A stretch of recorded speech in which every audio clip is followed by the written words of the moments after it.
안녕하세요 여러분. 재테크하는 월급쟁이입니다. 큰 기회는 반드시 온다. 미친 듯이 일하고 모으고 공부하고 인내를 통해 기회가 오면은 과감한 투자로 여러분도 100억을 달성하시기 바랍니다. 경매를 통한 자본금 1억으로 가치 90억 원의 서울 꼬마 빌딩 건물주가 되다. 제가 올해 운 좋게 이렇게 서울에 있는 꼬마 빌딩 건물주가 되었습니다. 여러분의 구체적인 달성 방법 설명을 요청해서 제가 자료로 하나하나씩 여러분에게 설명을 해 드리겠습니다. 궁금하신 점은 아래 메일로 문의를 주시면 제가 성의껏 답변을 드리겠습니다. 단 모든 투자의 책임은 본인에게 주어지며 본 내용은 투자의 참고 자료로만 활용하시기 바랍니다. 먼저 저희 투자 성과표를 간단하게 설명을 드리겠습니다. 앞에 방송에서 두어 번에 걸쳐서 설명을 드렸습니다. 첫째, 2012년도에 약 3억 2천만 원의 아파트를 청약해서 분양을 받고 현재 시세는 약 14억 8천 정도입니다. 둘째, 2019년도에 6억 8천 정도의 매수를 해서 등기 비용까지 해서 약 7억, 현재는 13억 2천 정도의 가치를 나타내고 있습니다. 차액 6억, 차액 11억입니다. 차액 11억, 차액 6억. 그리고 올해 2021년 올해 상반기 때 약 20억 5천 하는 올 근생시설을 낙찰을 받아서 현재는 가치가 약 한 80에서 90억 정도로 예측을 하고 있습니다. 오늘 설명드릴 물건은 이 세 번째 물건입니다. 이 세 번째 물건, 올 근생시설. 그래서 현재 이 부동산 전체의 가치와 제 현금 흐름 이런 것들을 다 합치면 대략 한 127.5억 정도가 된다고 지금 생각이 됩니다. 그리고 현금 흐름은 임대 현금 흐름 약 1,000만 원, 이 중에서 대출로 인한 이자 약 한 500만 원 정도는 빠집니다. 그리고 골로 수익 1,000만 원인데 모든 세금을 빼고 나면 약 700. 그래서 토탈 합치면은 대략 한 1,000만 원, 1,200 정도 현금 흐름이 발생을 하고 있습니다. 먼저 투자를 하기 전에 전체적인 부동산 시장이 어떤지를 파악을 하고 거기에 맞게 자기의 포지션을 세팅을 해야 됩니다. 우선 부동산의 매수 우위 지수, 이것이 전체 지금 부동산 시장의 심리를 대변하는 지수입니다. 과거에 저희가 2004년도부터 2007년도까지 부동산이 급등을 할 때 매수 우위 지수를 보면은 굉장히 이렇게 가파른 상승세를 나타낸 것으로 알 수 있습니다. 이 매수 우위 지수가 100을 넘어가면은 매수자가 많은 것이고 100보다 작으면은 매도자가 많은 것입니다. 그래서 과거 2010년부터 2014년도까지 부동산 하락기일 때 보면 대략 약 60, 40, 20 전국 서울과 수도권이 이 정도로 매수 우위 지수가 낮았기 때문에 전체적으로 부동산이 냉각기였습니다. 하지만 2014년도를 터닝 포인트로 해서 이 녹색의 서울을 보면은 지금 거의 한 7년간 이 포인트가 2009년, 18년까지 서울은 굉장히 급등장을 나타냈고 지금도 간헐적으로 거래가 되면서 신고가가 나오고 있는데 이렇게 100을 넘겼다, 넘지 못했다 하는 그런 현상을 나타내고 있습니다. 근데 지금이 중요합니다. 지금이 요 초록색인데요. 지금은 약 한 달 반 정도는 굉장히 지금 하락을 하고 있습니다. 매수 우위 지수가 서울은 지금 약 64.9, 굉장히 낮죠. 이때 한참 낮을 때가 약 한 20 정도였습니다. 그리고 지금 수도권 같은 경우도 보면 서울이 먼저 올라가고 먼저 떨어진다면 수도권은 그 뒤를 따라갑니다. 수도권 같은 경우는 요 회색인데, 수도권 같은 경우는 횡보를 하면서 조금씩 올라가다, 이때 2019년부터 급격하게 올라갔죠. 그래서 지금 2021년 약 8월, 8월에 피크를 치고 지금 요 회색입니다. 약 73 정도를 나타내고 있습니다. 약간 좀 많이 매수하려는 심리가 지금 굳어진 상태입니다. 잘 이제 냉각기를 맞은 상태죠. 이런 전체적인 분위기를 잘 알고 있어야지 내가 어떻게 투자를 할 것인지 그것을 판단을 할 수가 있습니다. 지금은 제가 생각할 때는 하락의 요인과 상승의 요인이 지금 서로 교차하고 있습니다. 하락 요인은 금리 인상, 대출 제한, 보유세 증가, 대선 후보들의 주택 정책, 상승 요인은 지금 공급의 부족, 그리고 임대차 3법 등으로 전세 가격이 재상승하며 매매가를 떠받치는 경우가 발생하고 있고, 또 다주택자의 주택 보유 심리, 주택을 안 내놓고 있죠. 또 나중에 대출 제한이 풀린다거나 또는 금리 인상을 하지 않고 현 금리를 유지한다거나 또는 떨어진다거나 이렇게 되면 안 되겠죠. 앞으로 금리는 계속 올린다고 하니까 요거는 금리가 올라가는 것은 하락 요인. 다만 계속 이 정책을 유지를 해야 됩니다. 그럼 매수자와 매도자의 지금 동향을 보면 앞에서 설명드렸다시피 지금 전국적으로 매수 우위지수는 떨어지고 있습니다. 특히 대구, 울산 지역이 30대, 50대를 나타내고 있으니 굉장히 떨어졌죠. 그리고 서울을 비롯한 수도권 아파트 매매 가격 상승세도 지금 주춤을 하고 있습니다.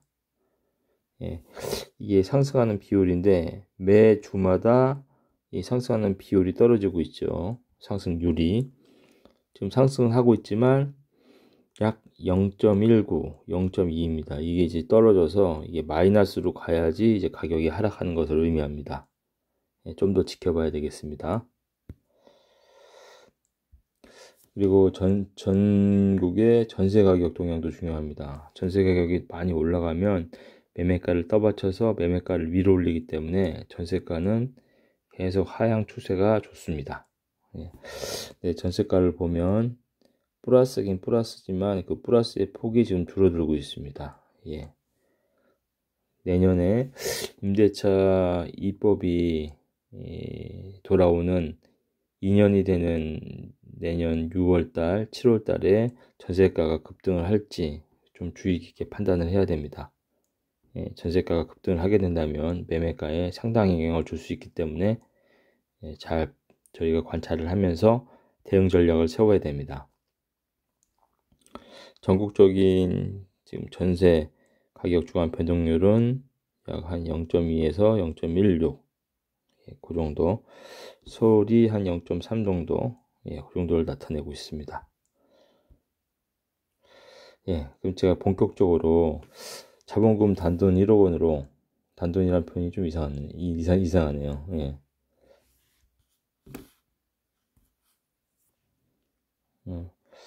자본금 1억으로 어떻게 80억 원 가치의 꼬마 빌딩의 건물주가 되었는지 설명드리겠습니다. 본 물건입니다. 제가 서울 은평구에 있는 올 근생시설을 올 연초에 낙찰을 받았습니다. 낙찰을 받고 매각 대금 지급 기한 통보서를 받고 제가 대금을 다 지급하고 등기를 쳤습니다. 그래서 오는 올 근생 시설이기 때문에 원룸을 임대를 할 수 있는 임대사업자를 등록을 했습니다.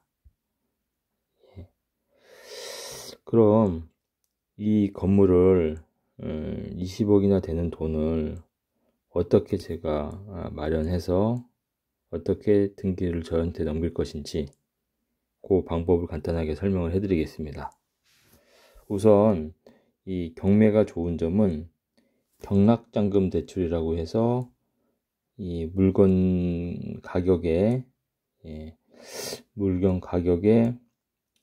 약 75% 정도를 경락잔금 대출로 제가 받을 수가 있습니다. 금융권에서 감정가의 약 한 75%에서 80%. 제가 이 감정가가 약 25억 원이었기 때문에 75%인 약 15억 원을 이자 3%에 받았습니다. 그래서 이거는 대금 분할 상환표 보면은 약 매월 한 360에서 380 정도를 상환을 하게 되어 있습니다. 그리고 3년마다 갱신을 하게 되어 있고요. 360만 원 정도면 제가 있는 고시원의 방 하나가 약 40만 원이기 때문에 9개의 방 정도를 임대를 주면 이자를 충당을 할 수가 있습니다. 방이 25개이기 때문에 25개에서 9개, 그리고 기타 신용대출 2억, 연금대출, 제가 연금을 좀 많이 넣었습니다. 연금대출 한 1.45, 또 기타 여러가지 루트를 통한 대출 해서 약 한 4.4억 원을 대출을 받을 수 있었습니다. 총 합치면 약 한 19억 정도를 받은 거죠. 19억 정도를 받아서 이자를 약 한 460만 원, 요거까지 합치면 19억에 대한 이자는 약 한 460만 원 정도가 된다. 460만 원이면 이 원룸을 한 12개 정도 임대를 주면 이자를 다 갚을 수 있고, 나머지 13개의 방에서 나오는 520만 원은 월 수익이 발생이 됩니다. 일단 월급 외에 고정 수입이 발생을 하는 파이프라인을 하나 건설을 했습니다. 굉장히 이 과정까지 오는데 특히 코로나가 있어서 제가 이 과정을 진행한 동안에 제가 코로나가 걸리면 어떻게 이걸 처리해야 되지 하면서 지금 굉장히 머리가 아팠습니다. 그렇지만 운 좋게 잘 처리가 됐습니다. 그럼 제가 이 매수한 이 건물의 가치가 얼마나 될까, 그것을 좀 확인을 해 보겠습니다. 제가 그 낙찰받은 물건지는 은평구에 있는 연신내역과 불광역 그 근방에 위치한 올 근생 원룸으로 쓸 수 있는 그런 건물입니다. 방은 25개로 되어 있고요. 이 일대는 보시다시피 3080 재개발, 00 재개발 등 재개발이 엄청 많습니다. 그러니까 재개발이 되게 되면 그 빌라를 아파트로 이제 분담금만 내면 아파트로 받을 수 있기 때문에 사람들이 올 5월 달에 한시적으로 국가에서 풀어줬을 때 이 빌라를 평당 약 1억 원에 거래를 했습니다. 그러니까 실평수가 약 5평밖에 되지 않는 빌라를 5억, 6억 이렇게 막 매수를 했습니다.